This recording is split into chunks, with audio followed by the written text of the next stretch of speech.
From Damascus Nights by Rafik Shami. Translated by Philip Boehm. How Salim the coachman arrived at his stories without ever leaving his seat. It's a strange story, to say the least. Salim the coachman lost his voice. If it hadn't happened right before my very eyes, I would never have believed it. Everything started in 1959, in August, in the old quarter of Damascus. Even if I wanted to make up such an incredible story, Damascus would still be the best place to set it. Nowhere but Damascus could such a tale take place. In those days, many strange people lived in Damascus. But what's so strange about that? They say when a city has been lived in continuously for over 1,000 years, its citizens inherit the accumulated eccentricities of ages past, and Damascus can look back on several thousand years. So you can just imagine the kinds of unusual people running up and down its crooked streets and alleys. Old Salim the coachman was the most unusual of them all.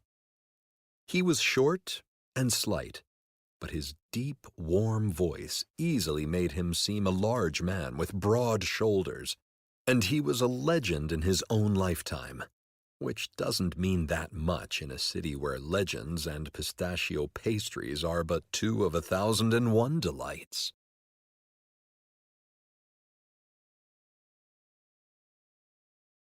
What with all the coups during the 50s, it was not unheard of for residents of the old quarter to confuse the names of statesmen and politicians with those of actors and other celebrities.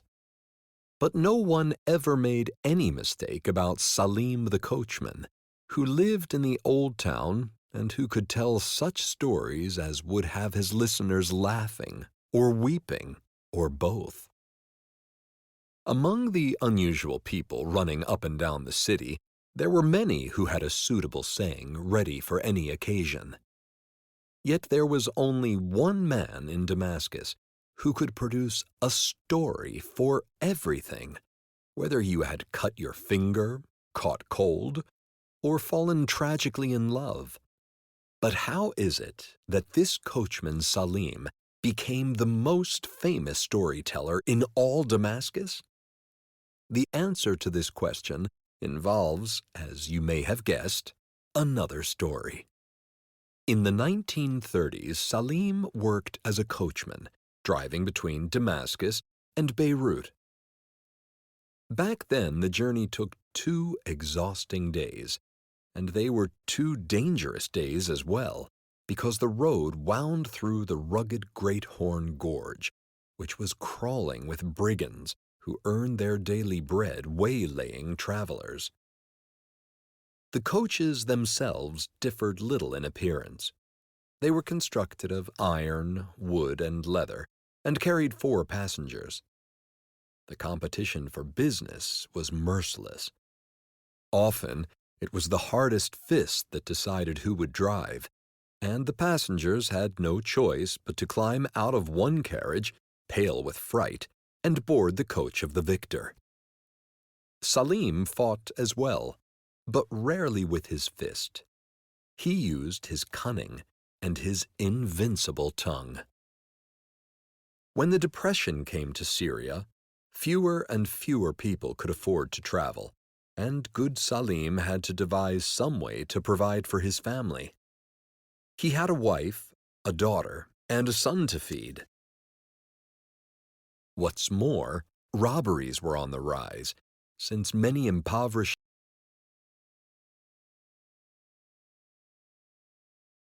farmers and tradesmen were fleeing to the mountains to earn their bread as highwaymen. Salim would quietly promise his guests, "If you ride with me, you'll make it through without a scratch, and so will all your money and your bags." His good relations with the robbers enabled Salim to make such promises.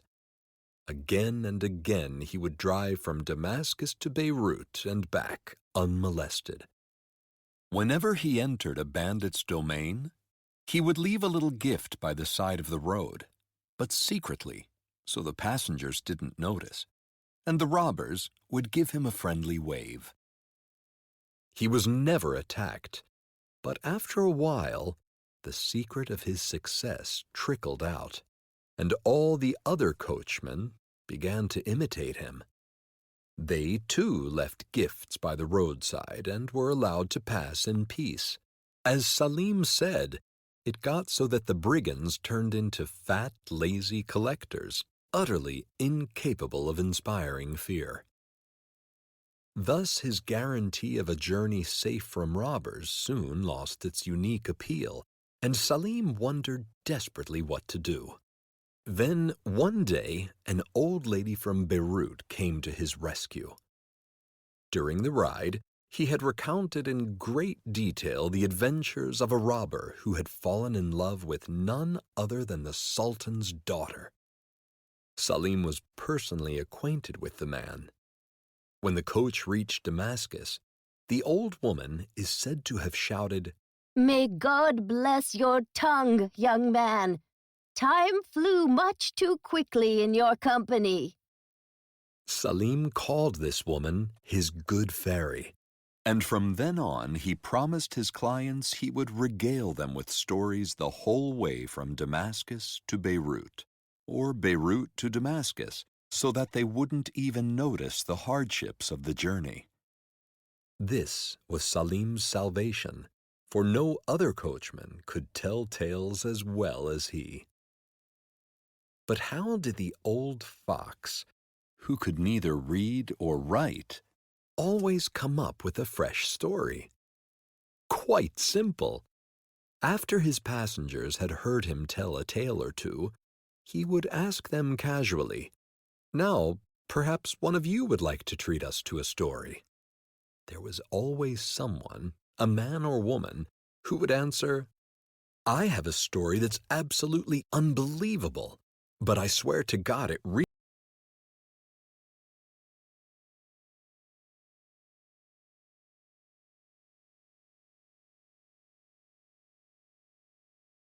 happened."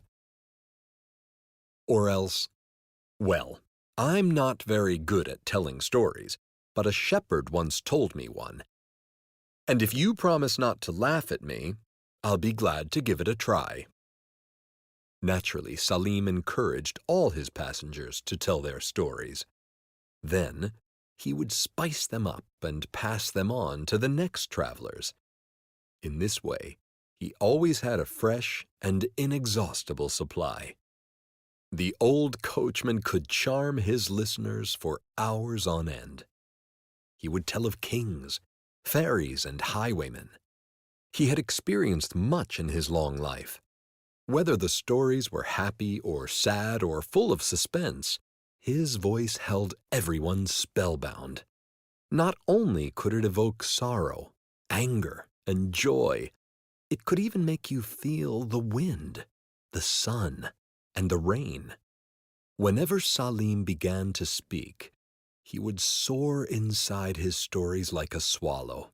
He would fly over mountains and valleys, and he knew every road, from our little side street all the way to Peking and back. Whenever he so desired, he would land on Mount Ararat, nowhere else would do, and smoke his pipe. And if the coachman didn't feel like flying, he would streak through the 7 seas like a young dolphin. And, because he was short-sighted, a buzzard accompanied Salim on all his travels and lent the old man his eyes. Small and frail as he was in real life, in his stories he not only subdued giants who boasted glaring eyes and frightful mustaches, he also beat sharks into retreat, and on almost every journey he would wrestle with a monster. Salim's flying around the world was as familiar to us as the graceful gliding of the swallows across the blue Damascus sky. How often as a child did I, too, stand by the window and soar in my thoughts like a swift above our courtyard. Those flights hardly ever frightened me back then, but I would shiver along with everyone else at Salim's battles with sharks and other monsters of the deep.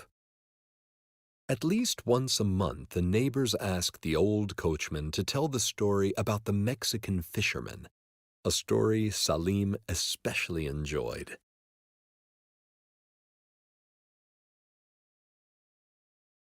It went something like this. Salim was swimming in the Gulf of Mexico, as peacefully and happily as a dolphin, when a giant, evil octopus attacked a tiny fishing boat, causing it to capsize. The octopus started to wrap its tentacles around the fisherman, and he would have been squeezed to death if Salim hadn't rushed to his aid. The fisherman was so overjoyed he wept and swore by Holy Mother Mary that if his pregnant wife bore him a son, he would name the boy Salim.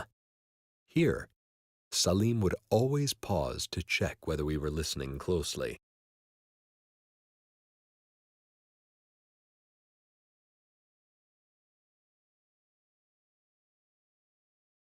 And what if it had been a girl?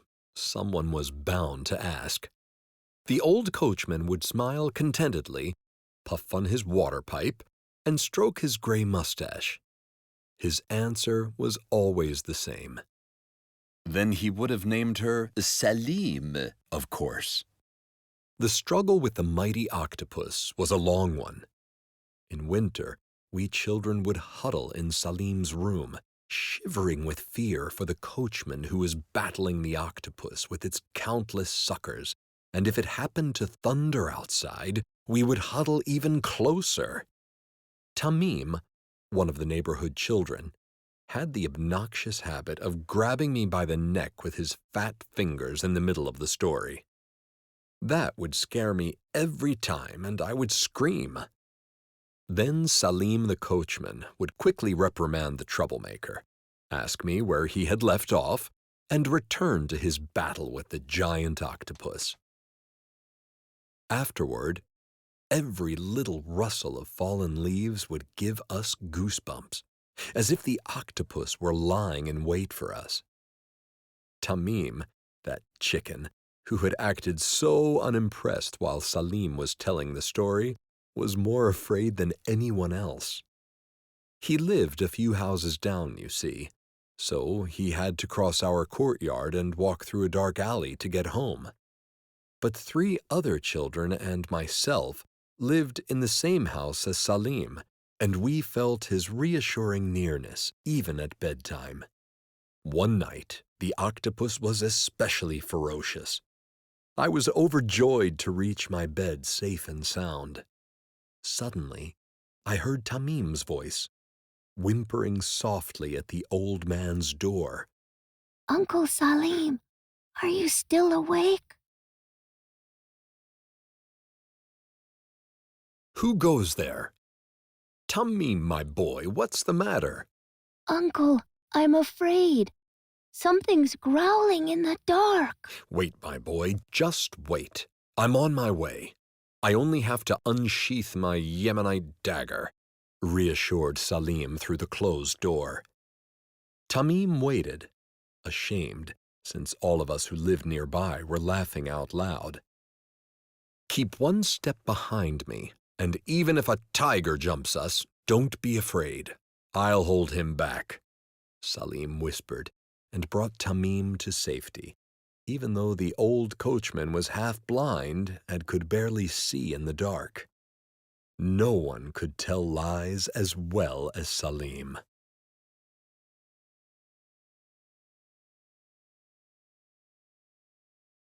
Yes, he loved to lie, although he had no patience for exaggeration. One day, a neighbor had joined us and was happily listening to the story of the octopus and the Mexican fisherman.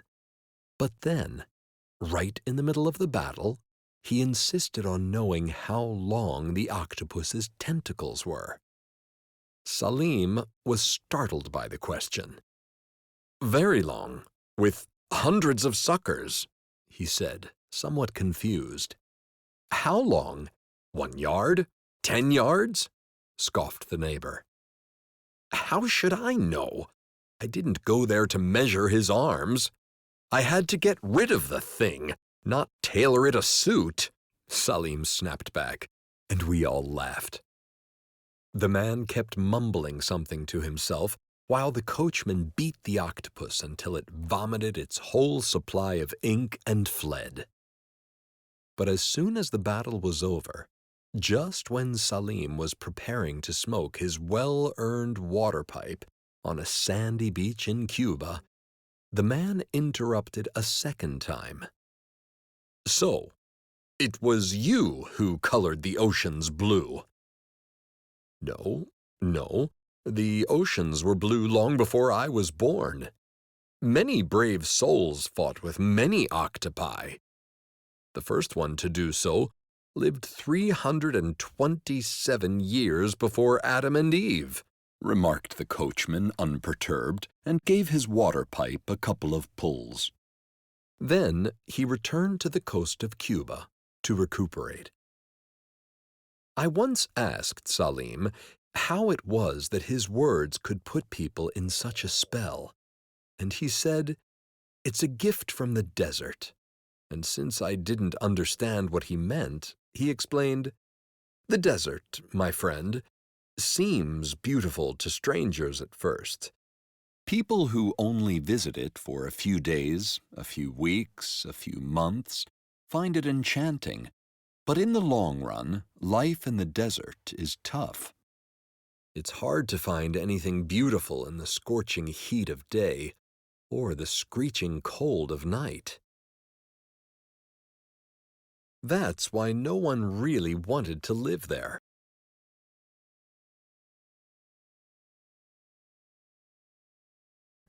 And so, for a long time, the desert was very lonely. It cried out, but the caravans just passed on by, happy to escape the barren wilderness unharmed. Until one day my great-great-great-grandfather, who was also named Salim, was crossing the Sahara with his tribe.